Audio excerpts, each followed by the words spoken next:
बिस्मिल्लाहिर्रहमानिर्रहीम। अस्सलाम वालेकुम। उम्मीद आप सब दोस्त खैरियत से होंगे और एक और ख़ूबसूरत सी सुबह को एंजॉय कर रहे होंगे। आज हम वीकली रिव्यू करेंगे कि आने वाले हफ्ते में गोल्ड किस तरह परफॉर्म कर सकता है। लेकिन एक नज़र हम अपने कल के टेक्निकल्स को ज़रूर देखेंगे कि कल हम अपने जो टारगेट्स दिए थे वो टारगेट किस किस तरह से अचीव हुए हैं। अगर आप हमें ज्वाइन करना चाहते हैं तो नीचे व्हाट्सअप नंबर है, वहाँ पे आप मैसेज कर सकते हैं।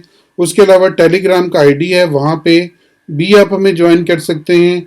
और इसके अलावा एक लिंक है, उसके ज़रिए अकाउंट क्रिएट करके आप हमारे साथ ट्रेड कर सकते हैं। किसी भी डिफ़िकल्टी की सूरत में, किसी भी हेल्प की सूरत में इंशाल्लाह हम लोग अकाउंट खोलने से लेकर ट्रेडिंग तक आप लोगों के साथ होंगे कि इस हफ्ते में न्यूज़ किस तरह परफॉर्म कर सकती हैं।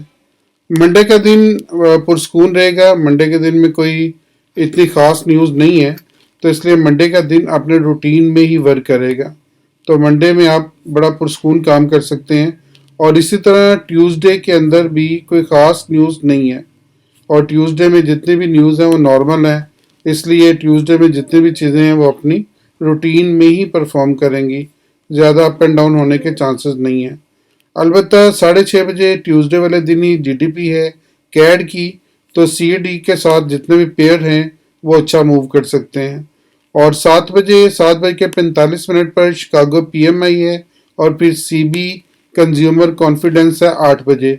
तो ये दो न्यूज़ हैं जो गोल्ड के ऊपर इफेक्ट कर सकती हैं, और हो सकता है कि गोल्ड आपका बहुत तेज़ी के साथ मूव करे। इससे 7 बज के 45 मिनट पर और 8 बजे का जो वक्त होगा, इसमें जितने भी पेयर यूएसडी के साथ मुंसलिक हैं उनके साथ आपने बहुत एहतियात के साथ काम करना है। उसके बाद हमारा वेडनेसडे आ जाता है, और वेडनेसडे में भी सिर्फ एनजेड की एक न्यूज़ है, और एनजेड में एम्प्लॉयमेंट चेंज है। तो एनजेड में काम करने वाले जितने भी पेयर हैं वो थोड़ा सा मोहतात रहिएगा। और इसी तरह वेडनेसडे में ही यूरो की है CPI flash estimated year and year basis पर, और कोड सीपीआई है। तो जितने भी लोग यूरो में काम करते हैं उनके लिए ये एक बहुत तेज़ी या मंदी का सबब बन सकता है। तो इसलिए डेटा के ऊपर गौर करके चलिएगा, डेटा के साथ चलिएगा।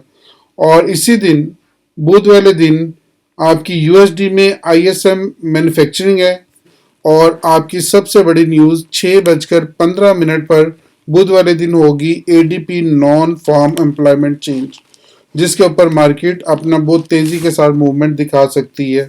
फिर उसके बाद 8 बजे आईएसएम मैन्युफैक्चरिंग है और जॉब ओपनिंग है। ये दोनों भी मार्केट पे अच्छा असरअंदाज हो सकती हैं। तो इसलिए जो बुध वाला दिन है वो भी आपका बहुत अच्छा होगा, और बहुत बुरा भी हो सकता है अगर आप उल्टी साइड पे चल गए तो इसलिए इसके बाद थर्सडे को एफओएमसी स्टेटमेंट है रात को। ये बहुत तेज़ी के साथ मार्केट पर असरअंदाज हो सकती हैं। और फेडरल फंड रेट है, सबसे बड़ी न्यूज़ है फेडरल फंड्स रेट। ये डिसाइड करेगी मार्केट की अगली पोजीशन को कि आपका जो DXY है वो ऊपर जाएगा कि नीचे जाएगा। उसके फ़ौरन बाद जो उनसे प्रेस कॉन्फ्रेंस है। तो बुध की रात, दरमियानी हिस्सा और जुमेरात के जो पहला हिस्सा है ये मार्केट के ऊपर बहुत अच्छा खासा असरअंदाज हो सकता है, क्योंकि एफओएमसी की स्टेटमेंट, फिर फेडरल फंड रेट, ये फंड रेट जो उनसे है वो बढ़ेगा कम होगा, तो ये मार्केट को एक डिसीजन देगा, मार्केट की एक साइड जो उनसे वो मुतय्यन करेगा कि किस साइड पे मार्केट आपकी जाने वाली है।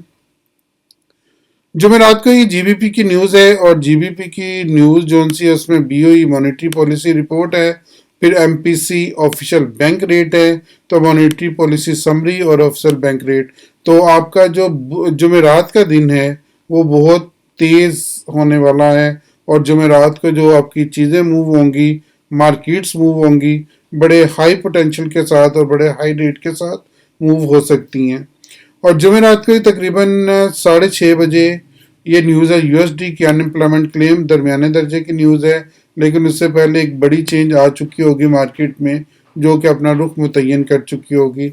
इसी तरह 8:15 बजे यूरो की न्यूज़ है, और फिर नेचुरल गैस स्टोरेज और स्विस फ्रैंक की न्यूज़ है। लेकिन इसके फ़ौरन बाद आप देखें तो नीचे फ्राइडे में आपकी यूएसडी की न्यूज़ है, एवरेज आवरली अर्निंग है मंथ एंड मंथ बेसिस पर, और नॉन फार्म एम्प्लॉयमेंट चेंज सबसे बड़ी न्यूज़ ये जुमे वाले दिन 6:30 बजे। तो ये जो न्यूज़ है एनएफपी की, ये मार्केट को बिल्कुल हिला के रख देगी, इसलिए ज़रा ध्यान से काम कीजिएगा।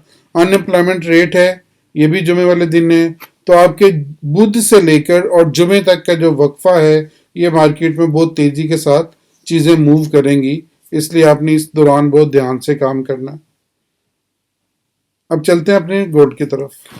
सबसे पहले गोल्ड को हम मंथ के ऊपर देखते हैं, हमेशा की तरह कि मंथ के ऊपर किस तरह परफॉर्म कर रहा है, और फिर इसका वीकली रिव्यू करेंगे, ये वीकली कहाँ पे जा सकता है। अब मंथ के ऊपर इसने वीक छोड़नी शुरू कर दी है। जो पिछला मैंने आपको वीकली चार्ट दिया था, जब वीक पे हमने बात की थी, वीकली एनालिसिस किया था, तो उस वक्त ये जोन सा है शेडो बिल्कुल नहीं था, लेकिन अब इसने शेडो ऊपर छोड़ना शुरू कर दिया है, ऊपर जोन सा शेडो इंक्रीज होना शुरू हो गया है। तो इसलिए ये शेडो जोन सा वो शो कर रहा है कि अभी मार्केट यहाँ से रेजिस्ट हो रही है 1948 से। तो 1948 का जो लेवल है ये क्रिटिकल है मार्केट के लिए, तो इसलिए 1948 को ध्यान में रखिएगा कि 1948 को मार्केट अभी तक जो सा है वो ब्रेक नहीं कर पा रही। तो मंथ के ऊपर भी जो आपका रेजिस्टेंस पॉइंट होगा वो 1948 ही होगा, कि 1948 के रेजिस्टेंस के साथ हम अभी तक काम करेंगे जब तक ये लेवल ब्रेक नहीं हो जाता। पिछले वीक में इसने डोजी कैंडल बनाई थी, और डोजी कैंडल के साथ यहाँ पे जो शेडो था नीचे वाला बड़ा था और ऊपर वाला शेडो जोन सा वो मिनिमाइज था, छोटा था। तो मैंने आपको कहा था कि यहाँ पे अभी तक मुझे बाइंग प्रेशर नजर आ रहा है, और ये बाइंग प्रेशर ही था जो इसको 1948 तक उठा के ले गया। तो ये जो 1948 तक गया है, इसी कैंडल की बेस पर मैंने आपको बताया था कि अभी मार्केट में बुलिश ट्रेंड बाकी है, अभी मार्केट जो से वो बुली साइड पे जा सकती है। तो अभी यहाँ पे आप ज़रा ध्यान से काम कीजिएगा, क्योंकि मार्केट यहाँ पे अभी बुलिश ही लग रही है मुझे। तो फिर मार्केट ने एक नया हाई आपको दिखा दिया था 1948 और 1949 और 1950 का। अब इसके बाद ये जो सी कैंडल बनी है, इसमें अप साइड पे शेडो बड़ा है और नीचे वाला शेडो कम है। दिस मीन अब इसमें सेलिंग जोन सी वो स्टार्ट हो गई हुई है, सेलिंग प्रेशर इस वीक में लग रहा है अभी भी। अब ये जो दो लेवल इसके बन गए यहाँ पे, असल में तो मंडे का दिन आपको बता देगा कि मार्केट ने किस साइड पे जाना है, लेकिन यहाँ पे दो लेवल बन गए हुए हैं। अब ये पहला लेवल आपका 1937 का और दूसरा लेवल 1949 का, दो मेन रेजिस्टेंस लेवल आप मार्केट के पास है। यहाँ पे 1937 पे रुक सकती है और उसके बाद 1950 पे जाके मार्केट 1949 पे मार्केट जोन से रुक सकती है। आपको याद होगा कि मैंने आपको 1952 के स्टॉप लॉस के साथ यहाँ पे शॉर्ट करवाया था, यहाँ पे कि 1952 के स्टॉप लॉस के साथ आप शॉर्ट करें और 1920 पे आके अपनी चीज़ों को रिकवर कर लें, और मार्केट ने एग्जैक्टली वैसे ही बिहेव किया। अब यहाँ पे ये जो रेजिस्टेंस एरिया आपका बना हुआ है 1949 का, 1937 का, ये बहुत क्रिटिकल एरिया है। इसको मार्केट को ब्रेक करना पड़ेगा अगर मार्केट ऊपर जाने की सलाहियत रखती है। एक नज़र मैं आपको ज़रूर लेके जाऊंगा ताकि कल जो हमने बात की थी उसकी तस्दीक भी हम कर लें और उससे हम अपने नए टारगेट्स बीट निकाल लें कि पीर वाले दिन टारगेट्स हमारे क्या हो सकते हैं। कल की अगर आप वीडियो मेरी देखें तो मैंने आपको यही लेवल दिए थे कि आप इस लेवल पे बाय करें, 1918, 1920 और 1915 का स्टॉप लॉस रखें। और आप देखें कल मार्केट ने 1915 के स्टॉप लॉस को हिट नहीं किया, मार्केट यहीं से उठी, और यहाँ से उठने के बाद मार्केट ने 1937 का लेवल, ये जो आपको मैंने लेवल दिया था 1937 का, उसको हिट किया, और हिट करने के बाद मार्केट वहीं से रिवर्स हो गई। हिट करने के बाद बहुत तेजी के साथ वहीं से रिवर्स हो गई।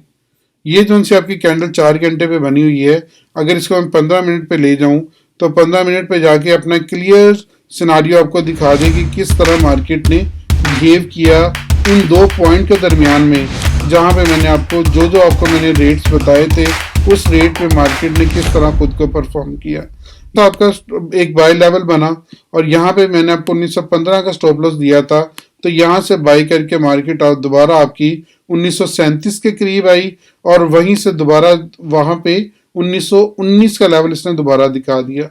तो एक ये बाय का आपने चांस लिया, और ये तकरीबन 170 पिप्स के करीब इसने दिए इस बाय में, और जब ये वापस आई तो दोबारा इसने 170 पिप दिए, तो तकरीबन ये आपको 170 और 170 340 पिप तकरीबन मार्केट ने आपको यहाँ तक दिए। दोबारा फिर अगर आप यहाँ पे बाय कर लेते, यहाँ पे आप बाय वाली साइड पे आ जाते, तो उसके बाद ये वाली चीज आपको दोबारा ऊपर ले गई थी और यहां से दोबारा एक दफा फिर इसने बाय का चांस दिया यहाँ पे, और हमारा 1915 का स्टॉप लॉस नहीं तोड़ा उसने, और वहां से फिर आपको एक दफा इसने 1932 का दिखा दिया। तो यहाँ पे तकरीबन 120 पिप्स फिर बन गए। ये तकरीबन 500 पिप के करीब आपको कल इसने ट्रेड दी है एक दिन के अंदर, और सारे उन्हीं लेवल्स को मार्केट हिट करती हुई आई है जो लेवल मैंने आपको अपनी कल की वीडियो में बताए थे कि इस लेवल से मार्केट की बाय बनती है और 1937 के करीब सेल बनती है। अब जो अभी भी जो लेवल इंटैक्ट है वो यही लेवल है।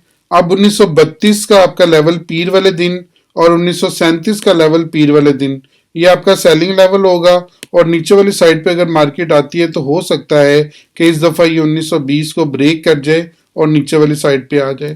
तो अब आपने जो सेलिंग करनी है 1937 और 1932 के लेवल से दोबारा आपने सेलिंग स्टार्ट करनी है। यहां से अगर आप सेल करते हैं तो मार्केट हो सकता है आपको नीचे वाले टारगेट्स भी दिखा दे।